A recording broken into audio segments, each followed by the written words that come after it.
የደህንነት ሹሙ ከስልጣን ተነስተዋል። ጠቅላይ ሚኒስትሩ የሰጡትን አነጋጋሪ ሹመት በትኩረት እንቃኘዋለን። ጄኔራል ታደሰ ወረደ ሌላ አማራጭ ስለማይኖር እንዘጋጃለን ሲሉ ይፋ አድርገዋል። የመከላከያ ሰራዊት ጄኔራሉ በጎጃም አካባቢ ለሚደረግ ውጊያ ስምሪት መስጠታቸው ተሰምቷል። ከዚህ ውጪ እስራኤል ለኢራን ሲሰልል አገኘሁት ያለችውን የጸጥታ አባል በቁጥጥር ስር ማዋላ ተሰምቷል። እንመለስበታለን። ጤና ይስጥልን፣ እንዴት አላችሁ? የሸገር ታይምስ ቤተሰቦች የሰዓቱ ዜናችን ነው ተጀምሯል። በመግቢያችን ላይ እያሰማችሁት ቤት ጉዳዮችን ነው። ዝርዝር መረጃዎቹን ደግሞ እንደሚከተለው የምናጋራችሁ ይሆናል።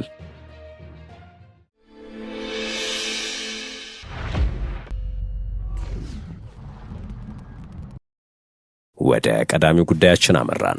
የደህንነቱ ሹም ከስልጣን ተነስተዋል። ጠቅላይ ሚኒስትሩ የሰጡት አነጋጋሪ ሹመት። ጠቅላይ ሚኒስትሩ ወደ ስልጣን ከወጡ በኋላ የብሔራዊ መረጃ ደህንነት አገልግሎት ምክትል ዳይሬክተር ጀነራል ሆነው አገልግለዋል። ያለፉትን 7 ዓመታትም በዚሁ የኃላፊነት ስራ ላይ ነበሩ አቶ ታዜር ገብረ እግዚአብሔር። ነገር ግን ከሰሞኑ ይፋዊ ባልሆነ መንገድ የኢፌዴሪ የንግድና ቀጠናዊ ትስስር ሚኒስቴር ሚኒስትር ዴኤታ ሆነው በጠቅላይ ሚኒስትር አብይ አህመድ ተሹመዋል። አዲሱ ተሿሚ አቶ ታዜር ገብረ እግዚአብሔር በትላንትናው ዕለት በሚኒስቴር መስሪያ ቤቱ ከፍተኛ አመራሮች አቀባበል ተደርጎላቸዋል። የንግድና ቀጠናዊ ትስስር ሚኒስቴር ሚኒስትር ዶክተር ካሳሁን ጎፌና ሚኒስትር ዴታዎች አቶ ታዜር ገብረ እግዚአብሔርን እንኳን ደህና መጡ በማለት አቀባበል አድርገውላቸዋል። አቶ ታዜር ገብረ እግዚአብሔር ከሚኒስቴር መስሪያ ቤቱ ከፍተኛ አመራሮች ጋር በመሆን የተቋሙን የተለያዩ የሥራ ክፍሎችንና የተቋም ግንባታ የሪፎርም ስራዎችንም ተዘዋውረው ጎብኝተዋል ተብሏል። ሚኒስትሩና ሚኒስትር ዴታዎቹም አቶ ታዜር ገብረ እግዚአብሔር ስኬታማ የሥራ ዘመን እንዲሆንላቸው መልካም ምኞታቸውን መግለጻቸውም ተሰምቷል።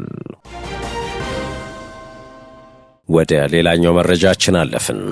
ጄኔራል ታደሰ ወረደ ሌላ አማራጭ ስለማይኖር እንዘጋጃለን ሲሉ ይፋ አድርገዋል። ከሰሞኑ በትግራይ ክልል የግብርና ማሳዎችንና የአፈር ጥበቃ ስራዎችን የጎበኙት የክልሉ ጊዜያዊ አስተዳደር ፕሬዝዳንት ጄኔራል ታደሰ ወረደ ምንም እንኳን የጦርነት ደመና ቢኖርም የግብርና ስራው ተጠናክሮ መቀጠል አለበት ሲሉ አሳስበዋል። ጄኔራሉ አክለውም ያልተመለሱ የትግራይ መሬቶችን በነበሩበት ሁኔታ ለማስቀረት የሚደረጉ እንቅስቃሴዎች አሉ ያሉ ሲሆን ይህ ትውልድ ሉዓላዊ መሬቱን የማስመለስ ግዴታ አለበት በማለት አጽንኦት ሰጥተዋል። መሬትን ሳያስመልሱ መቅረት ለቀጣዩ ትውልድ ጦርነትን አውርሶ ማለፍ ነው ሲሉም አክለዋል። በአሁኑ ወቅት የጊዜያዊ አስተዳደሩ የ1 ዓመት የቆይታ ጊዜ መጠናቀቁን ተከትሎ ከህወሓትና ከሰራዊቱ በኩል የተለያየ ድጋፍና ተቃውሞ እየቀረበ ባለበት ወቅት ጄኔራሉ ከቅርብ ጊዜ ወዲህ በንግግሮቻቸው ደጋግሞ የሚጠቀሙበትን እንዘጋጅ የሚለውን ጥሪ በድጋሚ አስተላልፈዋል። ቀደም ሲል የነበሩ ችግሮችን በሰላም ለመፍታት የሚደረጉ ጥረቶች አሳሳቢ የሆኑ መምጣታቸውን የገለጹት ጄኔራሉ ሁኔታዎችን በሰላም ለመቋጨት አስፈላጊውን ጥረት ሁሉ እናድርጋለን ብለዋል። ከዚያ ባለፈ የሚፈጠር ነገር ካለ ግን ሌላ አማራጭ ስለማይኖር እንዘጋጃለን ያሉት።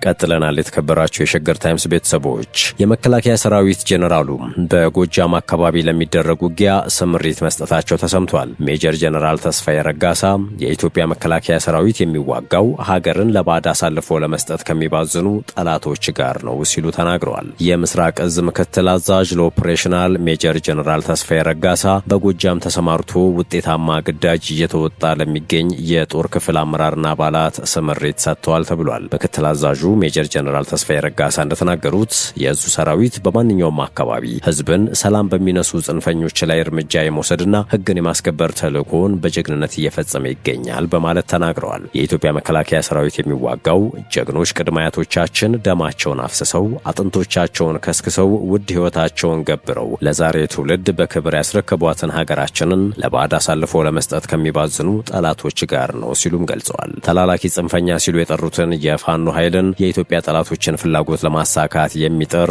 ሆኖም ግን በአሁኑ ሰዓት ቀበሌ እንኳን ይዞ መቆየት የማይችልበት ደረጃ የደረሰው በሀገር መከላከያ ሰራዊት በደረሰበት ሰብአዊና ቁሳዊ ኪሳራ ነው ብለዋል ሜጀር ጀነራል ተስፋዬ ረጋሳ። ምስራቅ እዝ የህዝብ ጠላት ሲሉ የወነጀሉትን አማጺ ኃይል በገባበት እየገባ በመደምሰስ ላይ ይገኛል ነው ያሉት። በዚህ የህግ የማስከበር ሂደትም የአማራ ክልል ህዝብና የጸጥታ ኃይል ከሀገር መከላከያ ሰራዊት ጎን ተሰልፎ ድርሻውን በመወጣቱ የዘራፊውን ዓላማ ለማክሸፍ ትልቅ አስተዋጽኦ እያበረከተ ይገኛል ማለታቸውም ተዘግቧል። ወደ ትግራይ ክልል ጉዳይ እንመለስ።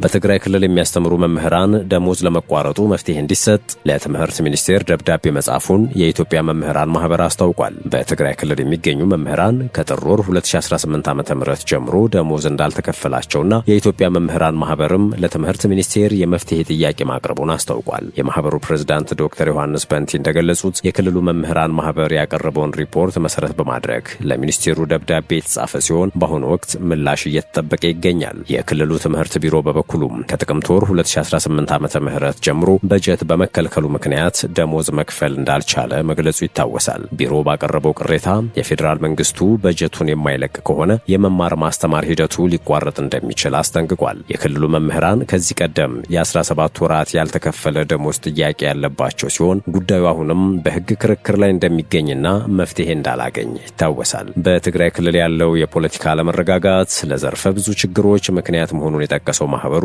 የደሞዝ መቋረጡም በትምህርት ስርዓቱ ላይ ከፍተኛ መስተጓጎል እያመጣ መሆኑን አመልክቷል። በመሆኑም የሚመለከተው የመንግስት አካል ለጉዳዩ ትኩረት በመስጠት መምህራኑ የሚገባቸውን ጥቅማጥቅም እንዲያገኙና የትምህርት ስራው እንዲቀጥል ጥሪ አቅርቧል። ወደ ውጭ መረጃዎቻችን እንለፍ። የእስራኤል ፖሊስ አንድ የሀገሪቱ ጦር ተጠባባቂ አባል ለኢራን ሲሰልል ነበር በሚል ጥርጣሬ በቁጥጥር ስር መዋሉን ባወጣው መግለጫ አስታውቋል። የፈረንሳይ የዜና ወኪል የፖሊስ መግለጫን ጠቅሶ እንደዘገበው ራዝ ኮሆን የተባለው የ26 ዓመቱ የኢየሩሳሌም ነዋሪ ከኢራን ሰላዮች ጋር በመገናኘት በእነሱ መመሪያ መሰረት የስለላ ተግባር ማከናወንን ጨምሮ ሌሎች የደህንነት ጥሰቶችን ፈጽሟል በሚል ተይዟል። ተጠባባቂ ወታደሩ በእስራኤል የአየር ጥቃት መከላከያ ምድብ ውስጥ ተሰማርቶ የነበረ ሲሆን ከኢራን የስለላ አባላት ጋር ግንኙነት በመመስረት በተለይም በስራ አጋጣሚ የሚያገኘውን ጥብቅ መረጃ አሳልፎ በመስጠትና ሌሎች ተግባራትን በመፈጸም ተጠርጥሯል። ወታደሩ ከኢራን ወኪሎች ጋር ግንኙነት እያደረገ እንደነበር እንደሚያውቅና ገንዘብ የሚከፈለው እንደነበረ በተደረገበት ምርመራ ታውቋል ተብሏል። ፖሊስና የእስራኤል የሀገር ውስጥ ደህንነት አገልግሎት ወይም ሺን ቤት የኢራን የስለላ ተቋም እስራኤላውያንን በመመልመል ወደ ተቋሞች ሰርጎ ለመግባት ጥረቶች እንደሚያደርግ በማህበራዊ ሚዲያ አማካኝነት ሲያስጠነቅቁ ነበር። ሌላ የኢራን ጦር መኮንን መገደላቸው ተሰምቷል። የኢራን አብዮታዊ ዘብ ቃል አቀባይ በአሜሪካና እስራኤል ጥቃት መገደላቸውን የሀገሪቱ መገናኛ ብዙሃን ዘግበዋል። የኢራን አብዮታዊ ዘብ ቃል አቀባይና ምክትል ህዝብ ግንኙነት አሊ ሙሐመድ ናኢኒ በአሜሪካና እስራኤል ጥቃቶች መገደላቸውን የሀገሪቱ ብሔራዊ ቴሌቪዥን አስታውቋል። አሊ ሙሐመድ ናኢኒ የአብዮታዊ ዘቡን ለ4 አስርታት ያገለግሉ ሲሆን ባለፉት 2 ዓመታት ደግሞ ቃል አቀባይ በመሆን ሰርተዋል ሲል የፋርስ ዜና ወኪል ዘግቧል። አሜሪካ እስራኤል የካቲት 21 2018 ዓመተ ምህረት ኢራን ላይ ጦርነት ከከፈቱበት ዕለት አንስቶ የኢራን እስላማዊ ሪፐብሊክ በርካታ አመራሮች ተገድለዋል። የቀድሞ ጠቅላይ መሪ አያቶላ አሊ ኻሜኔይ ጦርነቱ በተጀመረ በጥቂት ደቂቃዎች ውስጥ የተገደሉ ሲሆን ሌሎች የሀገሪቱ ከፍተኛ አመራሮችም የአሜሪካና የእስራኤል ጥቃት ኢላማ ሆነዋል። ውድ የሸገር ታይምስ ቤተሰቦች የሰዓቱ ዜናችን ይህን ይመስል ነበር። ስለተከታተላችሁን ከልብ አመሰገንን። በያላችሁበት ሰናይ ጊዜን ተመኘን።